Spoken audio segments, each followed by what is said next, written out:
Google blog, January 12, 2010. Quote, "Like many other well-known organizations, we face cyber attacks of varying degrees on a regular basis.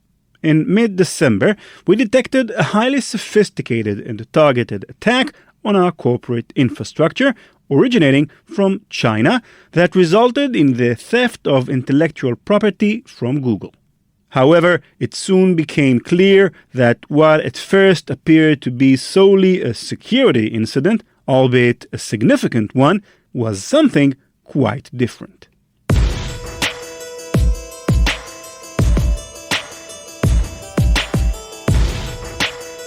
Hi, I'm Ran Levy, and you're listening to Malicious Life in collaboration with Cybereason. In our previous episode, we learned how hackers, probably associated with the Chinese government, exploited a zero-day bug in Microsoft's Internet Explorer browser to infiltrate Google's internal network via a maliciously crafted link. After establishing the probable attribution of Operation Aurora, we tried to decipher the motive behind the attack. One potential motive were Google's intentional or unintentional attempts at bypassing the Chinese censorship, which imposed strict limits on the company's culture of supporting free and open information sharing. But as I hinted at the end of the last episode, this culture clash was only part of the picture.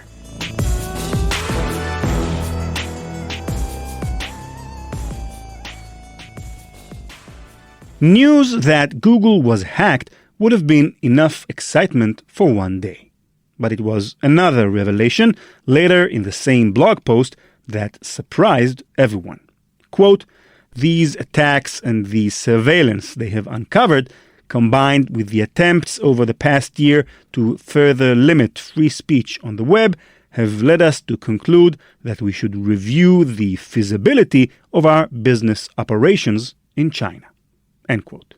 The Google.cn project, a major step for the company just half a decade in the making, now looked like it would be scrapped. Why such a harsh and dramatic response? The reason began to unravel only hours after Google's post went live, when Adobe revealed that they too had been breached.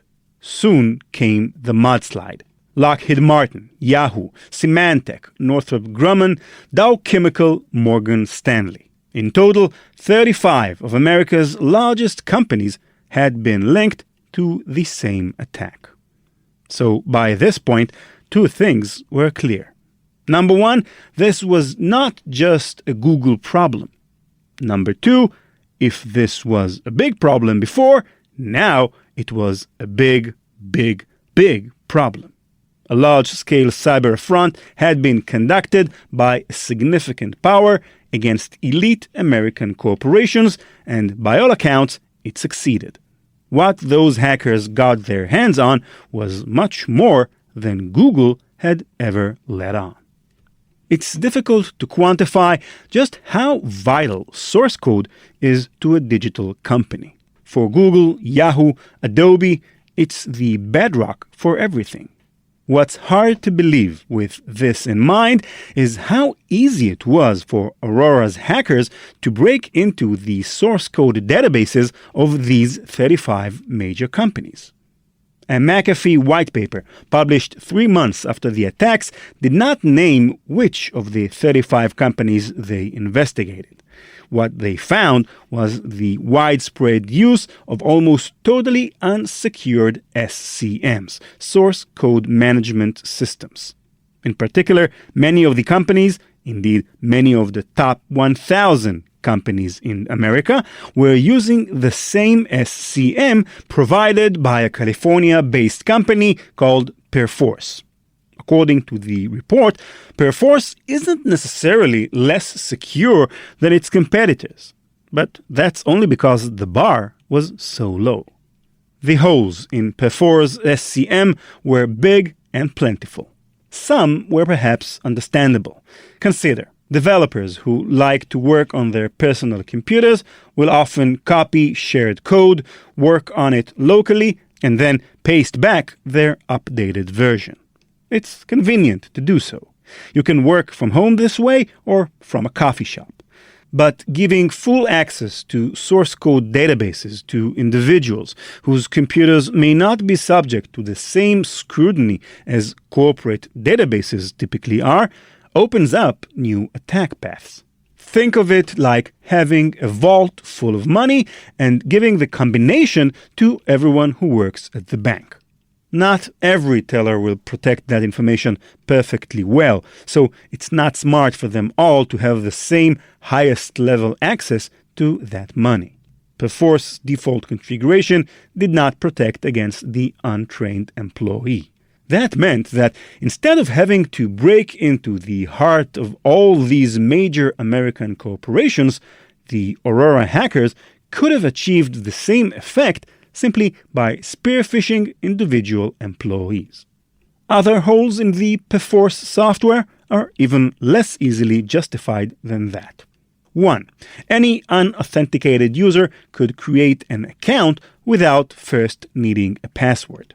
2. It ran by default as a system-level process, lending its users the highest-level root privileges on host systems. Nowhere in the documentation for Perforce for Windows was there any indication that running as root might be dangerous. 3. It stored all of its data in clear text and communicated all data between endpoints and their servers without encryption. So, any packet sniffer or man-in-the-middle attack would allow a hacker to read highly sensitive data, source code, user activity, login credentials, as easily as they could an article on yahoo.com. Or they could intercept and modify it in transit. In total, McAfee identified 14 major categories of vulnerabilities in Perforce. I could list them all, but your car ride to work is only so long. With help from even just one or two of these many security holes, Chinese hackers were able to siphon off significant proprietary code from those 35 major companies. We don't actually know what they took or what they ended up using it for, but the possibilities are staggering. They could have used it to copy what American companies owned for Chinese companies to use. The military could have used state-of-the-art technologies taken from companies such as Lockheed Martin and Northrop Grumman. Stolen software could have been examined to determine previously unknown zero-day vulnerabilities useful in targeting end users of such products in the future. And on top of simply taking it, the hackers also could have, in theory, modified existing code in order to proactively create their own exploits in those companies' software, like a construction worker building their own secret backdoor to a bank vault. McAfee could not determine whether this actually occurred. Doing so would have required the affected companies to diligently cross-reference their existing code with pre-Aurora versions while accounting for all the legitimate modifications made in the meantime. And that wasn't all. Another piece of evidence sent the FBI and Google into a months-long battle. What Google had failed to disclose from the beginning is that their hackers also managed to break into servers containing many years' worth of highly sensitive information on US surveillance targets. American government officials who spoke to the Washington Post noted that this data would be useful to the Chinese military to determine which of their spies had been compromised. Dave Oxsmith, a senior director at Microsoft at the time, found the same motives associated with his company's hack.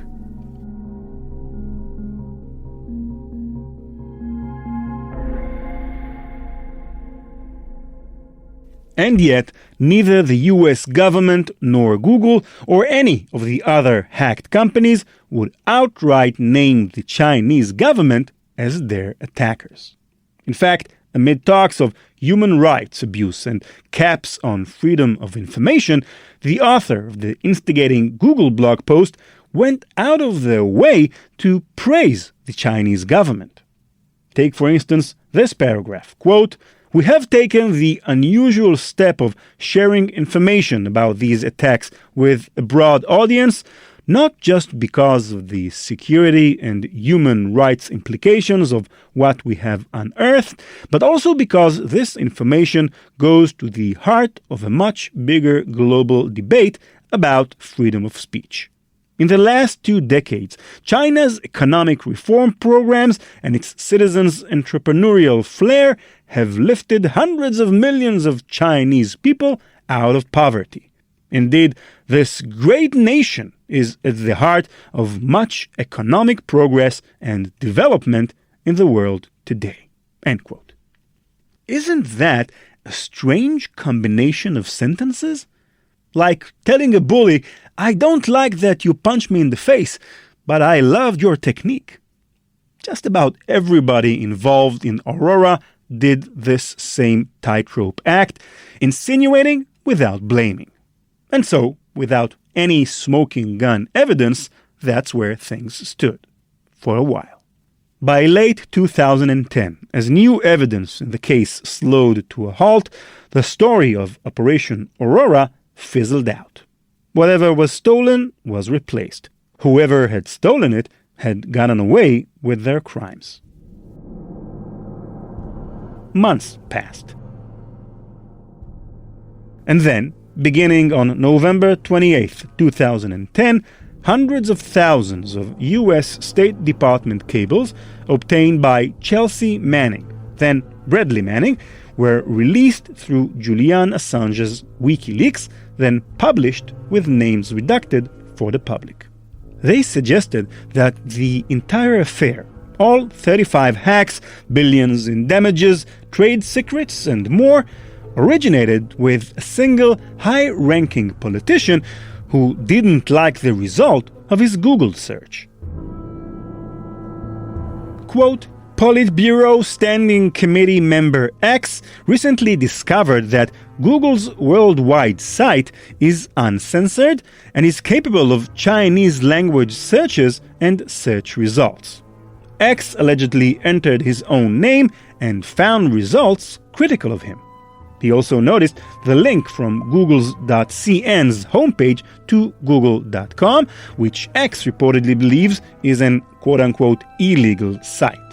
X asked 3 ministries, note most likely the Ministry of Industry and Information Industry, State Council Information Office, and Public Security Bureau, to write a report about Google and demand that the company cease its illegal activities, which include linking to google.com. End quote. According to U.S. State Department informants, this Chinese official, frustrated that a negative search result about himself could so easily be reached through Google's Chinese site, discussed how to censor with other members of the Communist Party. Representatives of the party told Google to remove the link to its uncensored worldwide site from its Chinese homepage. Google refused to do so. In response, the Chinese forced 3 of their major state-owned telecommunication entities to not do any further business with the company and initiated the first mass-scale, international, state-sponsored cyber haste in history.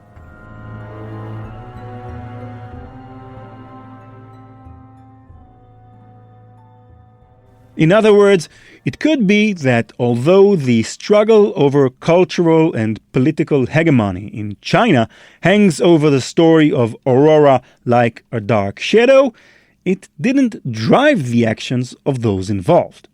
It didn't drive Google to enter China. It didn't drive China to push them out. As we saw, it's probably also a part of a much larger business and or military espionage campaign, and maybe even sort of personal vendetta by an angry Politburo member. And even that is still not the whole picture. What is tribal knowledge? No, really, I'm not asking you to go on an expedition to the Amazon forest looking for lost tribes. We're talking about cybersecurity here. In Waterfall's Industrial Security Podcast, Andrew Ginter, VP of Industrial Security at Waterfall Security Solutions and the well-known expert in the field of industrial security, and co-host Nate Nelson, senior producer of this podcast, Malicious Life, talk to experts and thinkers about the principles and practice of securing physical industrial operations ranging from wind farms and automobile manufacturers to railway switching systems. In the following soundbite taken from a recent episode, Rick Kahn, VP of an industrial protection vendor, mentioned the concept of tribal knowledge. So, what is tribal knowledge, and why is it important for cybersecurity? Another thing Rick mentioned was tribal knowledge. Can you talk about why that's important? Yeah, so, that's not a technical thing. That's sort of what's walking around inside people's heads.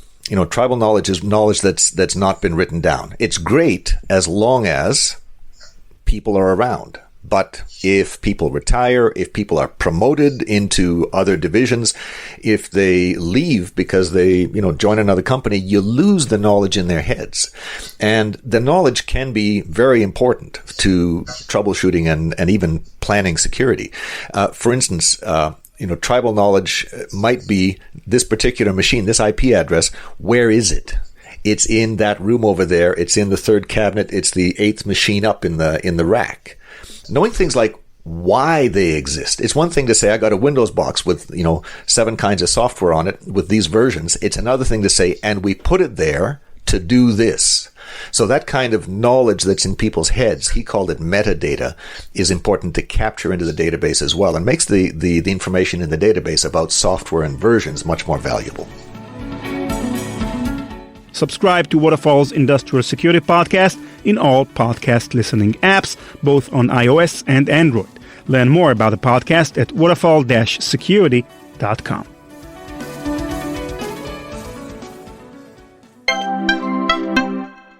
Firstly, Baidu, China's primary internet search provider, had a vested interest in seeing Google off. Even if Baidu had double Google's market share, 30% of China's 800 million internet users is still quite a lot for a company new to the market without state backing. From the beginning, what Google represented posed a direct threat to what Baidu has always been. From the Cablegate memos, quote, "The problem the censors were facing, however, was that Google's demand to deliver uncensored search results was very difficult to spin as an attack on China, and the entire episode had made Google more interesting and attractive to Chinese internet users. All of a sudden," X continued, "Baidu looked like a boring state-owned enterprise, while Google seemed very attractive, like the forbidden fruit." End quote. It's possible that Baidu, in order to reinstitute their monopoly, conspired with the government to oust their largest rivals. Another Cablegate memo, referencing an American informant in the country, reads, quote, "The agent learned that Politburo Standing Committee member X was working actively with Chinese internet search giant Baidu against Google's interests in China." End quote. The day after Google's blog post was released, in the early morning, bouquets of flowers were laid at the logo outside Google's headquarters in Tsinghua Science Park, Beijing. Some of the flowers came with heartfelt notes. Quote, "Thank you for holding values over profits," one read. "Google, the mountains can't stop us, and we'll get over the wall to find you," said another. As Google's fans mourned the loss, Google employees worried not just for their jobs, but their safety. Some had already been interrogated by the government. There was no stopping more interrogations, or even unlawful arrests and imprisonment. Meanwhile, the government began a concentrated effort to drive an unsympathetic narrative. From the leaked Cablegate memos, quote, "The immediate strategy," X said, "seemed to be to appeal to Chinese nationalism by accusing Google and the US government of working together to force China to accept quote-unquote Western values and undermine China's rule of law." End quote. It's unclear whether this was a manufactured narrative or the real belief of officials who assumed Google shared the same relationship with its home country as Baidu did its. Chinese newspapers claimed that Google's decision was mired in corporate failures and American political interests. The state-sponsored People's Daily called the company a quote-unquote spoiled child. Another wrote, quote, "Government regulation is the international norm, so Google's display is really just an affectation." Another said, quote, "A lot of people welcome the news, especially those web users who think Google is not an entirely commercial entity, but is rather closely related to the government. As one person put it, it calls itself a commercial firm, but it has always been the vanguard of an American political chess." End quote. Google's fight was about opening China to free information. When the government pushed for censorship, they pushed back. By shielding Gmail and their other data-storing applications from their Chinese business, they prevented government intrusion into private user accounts. Even being in the country in the first place was a defiant step towards freedom. Except most Chinese people, frankly, didn't care.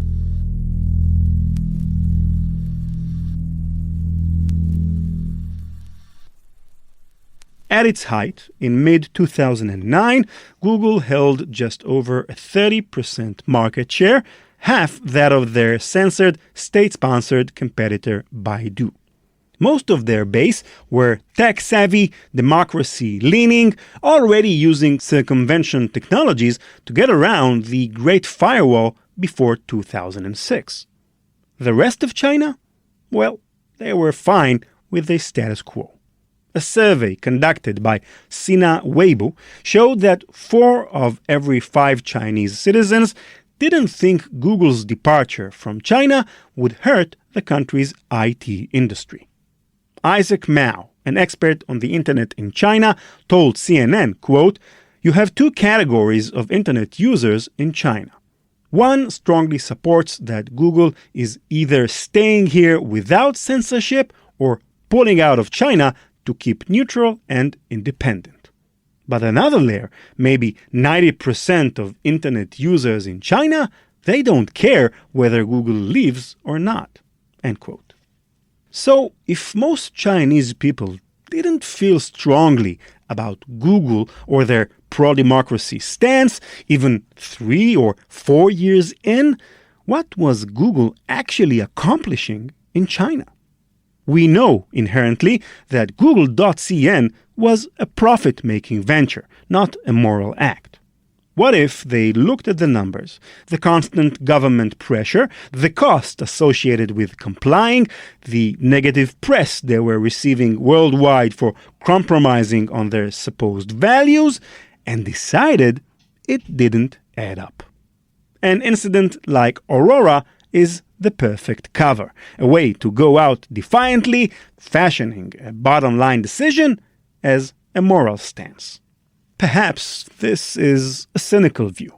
Perhaps with a story so expansive as this, without all the evidence we'd need, it really is up to you to decide what's real and what isn't, what's true about the characters of this play, and what's simply the posturing of powerful men with selfish intent.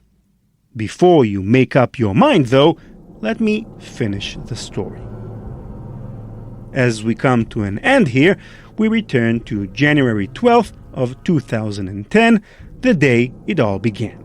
not long after their initial announcement, in an act of defiance, all Google.cn queries were directed through their non-censored Hong Kong search engine Google.hk. On March 13th, all Google sites were placed behind China's Great Firewall, and any attempt to use them would result in a DNS error. This effectively ended Google China. By 2013, the company retained a national market share below 2%.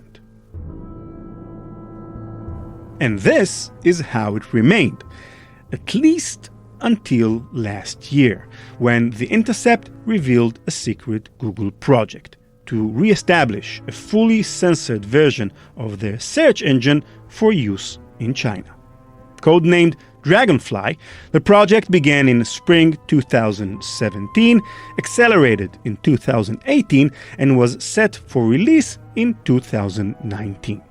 Only select employees were told about Dragonfly and made to sign non-disclosure agreements. Over 2 years, company executives, including CEO Sundar Pichai, met with high-ranking Chinese officials. The new Google China would follow all the rules. No pornography, no Tiananmen Square, no George Orwell. A demo app for Android was developed and submitted for approval by the government, all behind closed doors. When protests flared in response to the news of Dragonfly, employees and other protesters were quick to remind Google of their long-time unofficial slogan, a phrase coined in their code of conduct, ingrained into their mythos. The slogan is "Don't be evil," and it was cited in the preface to Google's code of conduct. In July 2019, Google terminated Dragonfly, at least for now. A year earlier, in spring 2018, it quietly removed the phrase "Don't be evil" from the preface of its code of conduct. It's still there, but now only mentioned in passing in the very last line of the document.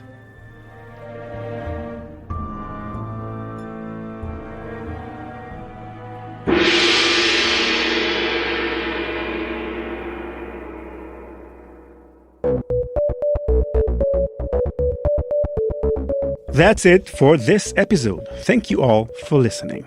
Last time I asked you, our listeners, to tell me via Twitter or email what are your small acts of rebellion. Jamie tweeted back, writing, quote, "While working for Fortune 250, would conspire with work friends to plant words or concepts into executive space and bet on how long it takes until heard uttered by senior execs in large conference calls. We'd slip the words and concepts into briefings via various colleagues. It was interesting learning how the mimetic influence within a small professional network functioned. I'd love to have been able to formally study the process." End quote. Thanks, Jamie. It actually reminds me of a game I used to play with my fellow engineers when I was working for a large company in Israel, and we had one of those big company events where the CEO would talk on stage. We created bingo sheets with various buzzwords and business cliches, probably similar to what Jamie is talking about. You know, win-win situation, synergy, drop the ball. It was a fun way to pass the time in an otherwise extremely boring event. Michael wrote via email, "The train station in my country sometimes can get congested because the stairs coming from the platform are split in half for people going down and people going up. There is a no entry sign for the side you're not supposed to go down, but there's nothing stopping you. This stairway is not very wide, so people congregate waiting to go down on the quote-unquote correct side. Commuting daily has given me short patience, so I say, fuck it, and go down the other way. Nothing major, but it always makes me smile when I look behind and I see others following me. It only takes one." End quote. Thanks, Michael. I'm guessing you're British, because if there's one thing I noticed is that Londoners really take their stairs and escalators very seriously. Jack Resider from the podcast Darknet Diaries tweeted, I always opt out of the airport scanning machine and ask for a pat down. And user @LaiMang said much the same. He tweeted, I won't take part in the security theater that DHS and TSA want me just obediently comply with in the US. I opt out of any of those kooky full-body scanners. Metal detector is fine, but I'm not giving you anything else. End quote. Well, you two are much braver than I am, I must admit. And if you haven't listened to Darknet Diaries yet, check it out. It's an amazing podcast. Trust me on this one. And last but not least, Josh from New Zealand tweeted, going to sound strange, but 2 different colored shoelaces. End quote. Well, Josh, that's a small rebellion if I've ever heard one. A big thank you to all of the listeners who answered our question. And since it's so much fun, here's a new one for you. In the episode, I told you about the Chinese official who got angry when he Googled himself and found some unflattering results. So my question is, when you Google your own name, and sometimes you get results about someone else who has the same name as you, what does this other guy do in his life? Does it seem as if his life is more interesting or boring than your life? Tell us about this other guy or gal with your name.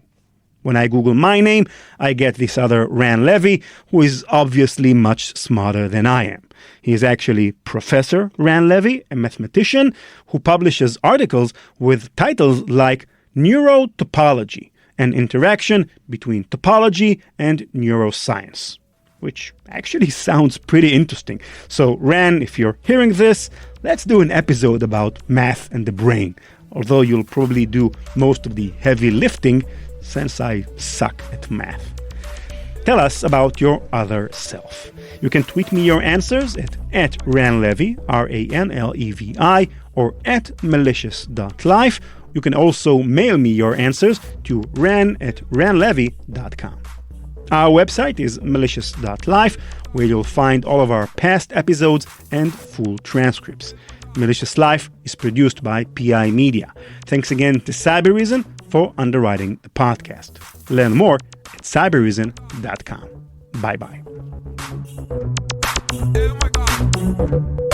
CK Music.